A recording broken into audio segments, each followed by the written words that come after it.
পলি kitchen বাঙালিয়ানা থেকে বলছি। আজকে বানাবো চিকেন পকোড়া। বাচ্চাদের আবদারে এখানে চিকেন ছোট ছোট করে কেটে নিয়েছি, খানিকটা লেবুর রস দিয়ে নিলাম, আদা রসুন কাঁচা লঙ্কার পেস্ট দিয়ে নিলাম, এখানে পরিমাণ মতন একটু 1 চামচ মতন জিরে গুঁড়ো, একটু ধনে গুঁড়ো 1 চামচ মতন, গোলমরিচের গুঁড়ো, 2 চামচ মতন কর্নফ্লাওয়ার, একটা ডিম,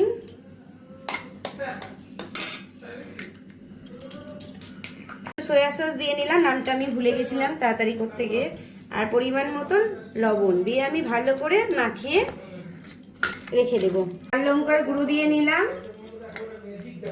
ঢাকনা দিয়ে 1 ঘন্টা ঢেকে রেখে দেবো। 1 ঘন্টা পর এটা আমি ভেজে নেব। আমি ঢেকে রেখে দিয়েছিলাম। এখানে একটা কড়াই চাপিয়ে নিয়েছি, সাদা তেল নিয়ে নিয়েছি, এবার আমি ভেজে নিব।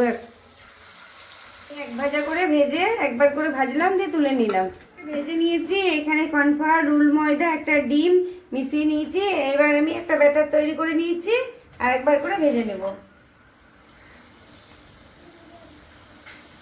পকোড়াগুলো আমার একদম পারফেক্ট রেডি হয়ে গেছে। দেখেন কত সুন্দর বড় বড় পকোড়া হয়েছে, খেতে দারুণ সুন্দর লাগবে। পুরো পারফেক্ট রেডি হয়ে গেছে সন্ধ্যাবেলায় তার টিফিন। যদি ভালো লেগে থাকে একটা লাইক শেয়ার কমেন্ট করে আমার পাশে থাকবেন। নমস্কার, সুস্থ থাকবেন, ভালো থাকবেন।